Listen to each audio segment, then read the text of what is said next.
So అట్లానే కొన్ని studies sitting is the new smoking అని అంటున్నాయి.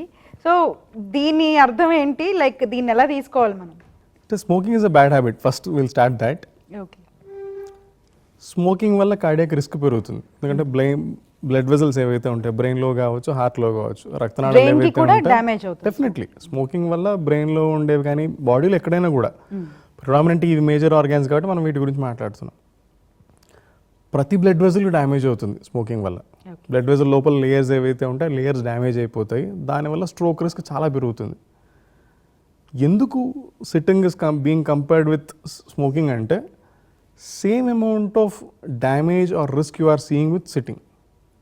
సిట్టింగ్ అంటే ఇందాక మన continuation of the conversation, not the wrong posture గురించి కాదు ఇక్కడ discussion. How long you are sitting. Physical activity తగ్గిపోవడం, we're talking in terms of lack of physical activity.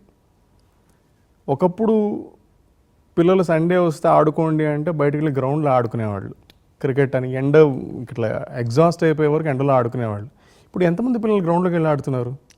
లేదు.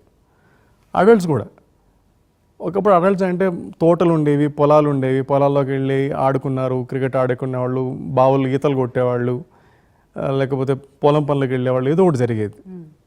ఫ్రెండ్స్తో పాటు బయటకు వెళ్ళడం ఏదో ఒకటి ఉండేది. ఇప్పుడు సండే వస్తే either you go to a mall where you sit in the theatre, right, or you sit at home watching TV. ఇంతే తప్ప ఫిజికల్ యాక్టివిటీ లేదు బాడీకి. when there is no physical activity, basic thing that happens is muscles weak అయిపోతాయి. Muscle weak అయిపోయినప్పుడు ఓపిక ఉండదు. ఇంక లేచి నడిచి చిన్న బ్యాగ్ ఎత్తాలన్నా అవ్వదు, ఒక 2 కిలోమీటర్లు నడవాలన్నా అవ్వదు, ఓపికే లేదు. దానివల్ల you prefer to SIT again.